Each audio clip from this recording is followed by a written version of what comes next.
বন্ধুরা, সত্যি বলতে রোজ রোজ ডিমের ঝোল বা ডিমের কারি খেতে বড়ই একঘেয়ে লাগে। বিশেষত বাচ্চারা একদমই খেতে চায় না।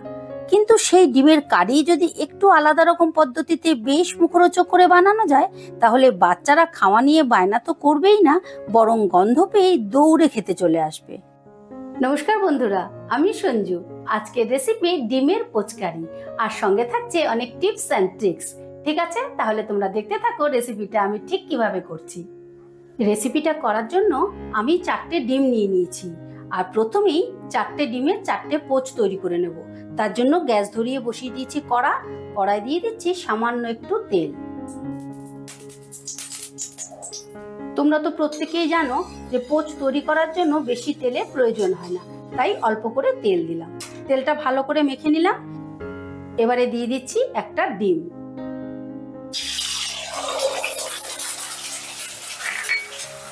তোমরা অবশ্যই পোচ করার সময় লক্ষ্য রাখবে যেন কুসুমটা ভেঙে না যায়, তাহলে দেখতে ভালো লাগবে না। এবারে ডিমটা বয়েল হবার জন্য এই 1 মিনিটের মতন একটু অপেক্ষা করব। এবারে সাইড থেকে আর একটু তেল দিয়ে দিচ্ছি। দেখো ডিমটা ভালো মতো ভাজা হয়ে গেছে। এবারে আমি উপর থেকে সামান্য একটু নুন দিয়ে দিচ্ছি।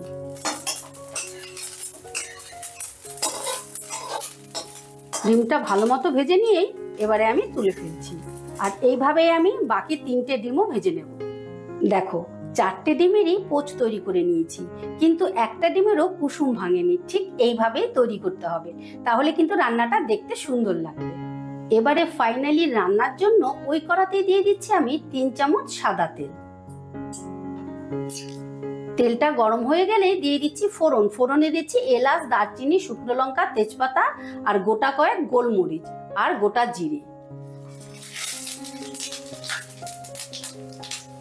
এবারে ফোড়নটাকে সেকেন্ড খানিক নাড়াচাড়া করে নেব। ফোড়নটা থেকে যখন একটা মিষ্টি গন্ধ বেরোবে, তখনই বুঝতে হবে যে ফোড়নটা একদম ঠিকঠাক হয়েছে। ফোড়নটা ভাজা হয়ে গেলে দিয়ে দিচ্ছি পেঁয়াজ। এখানে মাঝারি সাইজের একটা পেঁয়াজকে আমি কুচিয়ে নিয়েছি। এই রান্নায় পেঁয়াজটা আমি দুইভাবে ইউজ করব, একটা ফোড়নে দিচ্ছি আর একটা মশলার সঙ্গে দেব। এবারে পেঁয়াজটাকে আমি হালকা লাল লাল করে ভেজে নিচ্ছি। পেঁয়াজটা আমি হালকা লাল করে ভেজে নিয়েছি। এই দেখো, যখন এরকম হালকা লাল হয়ে আসবে, তখনই দিয়ে দিতে হবে বেটে রাখা মশলা। এখানে আমি মাঝারি সাইজের একটা পেঁয়াজ, 6-7 কোয়া রসুন আর 2 ইঞ্চির মতন আদা, 4টে কাঁচা লঙ্কা একত্রে বেটে নিয়েছি। বাটিটা ধুয়ে অল্প জল দিয়ে দিলাম। এবারে এই মশলাটাকে বেশ কিছুক্ষণ কষিয়ে নেব। যতক্ষণ না আদা রসুনের কাঁচা গন্ধটা যাচ্ছে ততক্ষণ কষতে হবে। ধরো এই মিনিট 2-3-এর মতন কষতে হবে। মশলাটা বেশ ভালো করে কষে নিয়েছি। এবারে দিয়ে দিচ্ছি বেটে রাখা টমেটো। এখানে আমি বড় সাইজের 2টো টমেটো এইভাবে বেটে নিয়েছি। এবারে এই টমেটোটা দিয়েও আমি বেশ ভালো করে কষে নেব। অ্যাকচুয়ালি কি বলতো, মশলা যত ভালো করে কষা হবে রান্নাটা খেতে কিন্তু ততটাই ভালো লাগে। তাই জন্য যে কোনো রান্নায় বেশ ভালো করে মশলাটা কষে নিতে হবে, তাহলে রান্নাটা টেস্টি হবে। টমেটোটা দিয়েও আমি মিনিট 2-এর মতন কষে নিয়েছি। এবারে দিয়ে দেব গুঁড়ো মশলা। দিয়ে দিচ্ছি স্বাদ মতো নুন, দিয়ে দিলাম পরিমাণ মতো হলুদ, 1 চামচ জিরের গুঁড়ো, 1 চামচ ধনের গুঁড়ো, 1 চামচ শুকনো লঙ্কার গুঁড়ো, 1 চামচ কাশ্মীরি লঙ্কার গুঁড়ো। একই সঙ্গে টেস্টের ব্যালেন্সের জন্য দিয়ে দিচ্ছি চিনি। এখানে আমি 1/2 চামচের মতো চিনি দিলাম। এবারে এই মশলাটা আমি প্রায় 5-6 মিনিটের মতন ভালো করে কষিয়ে নেব। গ্যাসের আঁচটা মিডিয়ামে রেখে কষে নিতে হবে। যতক্ষণ না মশলাটা থেকে তেল ছেড়ে দিচ্ছে ততক্ষণ কষতে হবে। আর বন্ধুরা, বাচ্চাদের তো সাধারণত প্রত্যেকের বাড়িতে মোটামুটি বাচ্চা আছে, আর বাচ্চাদের খাওয়ার ভীষণ বায়না, কিন্তু ওরা ডিম খেতে ভীষণ পছন্দ করে। আর সেই ডিমটা একরকম প্রত্যেক দিন না করে যদি একটু ঘুরিয়ে ফিরিয়ে করা হয়, তাহলে কিন্তু বাচ্চারা খুব মজা করে খাবে। মানে ওদের দেখতে যেটা ভালো লাগবে, খেতেও কিন্তু ওদের কাছে খুব ভালো লাগে। তাই আজকে আমি যেই প্রসেসে রান্নাটা করছি তোমরা অবশ্যই একবার ট্রাই করো, দেখবে বাচ্চাদের খাওয়া নিয়ে কোনো ঝামেলা করতে হবে না। মশলাটা আমি বেশ কিছুক্ষণ ভালো করে কষিয়ে নিয়েছি, আর মশলাটা থেকে তেলও ছেড়ে দিয়েছে।